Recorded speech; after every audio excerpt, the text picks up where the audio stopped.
Finally दोस्तों फिर आ चुके हैं मेरे वीडियो में। फिर आप सबका स्वागत है। मैं श्रवण कुमार। जो मेरे चैनल को सब्सक्राइब नहीं किए हैं सब्सक्राइब करें। भोजपुरी का हर एक खबर सबसे पहले मेरे चैनल से आता है।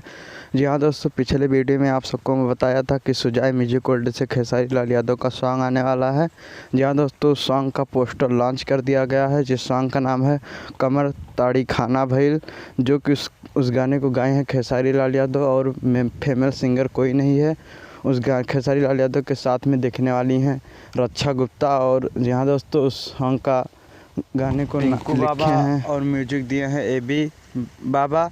वो गाना आने वाला सुजाय म्यूजिक वर्ल्ड से कल सुबह 6 बजे सुबह रिलीज़ कर दिया जाएगा। जी हाँ दोस्तों, एक जानकारी मैं और दे देना चाहता हूँ। खेसारी लाल यादव का बैक टू बैक गाना आने वाला है। यह वीडियो आप सबको पसंद आए तो ज़्यादा से ज़्यादा लाइक करें, कमेंट करें, सब्सक्राइब करना ना भूलें। फिर मिलेंगे एक नई वीडियो के साथ। धन्यवाद दोस्तों।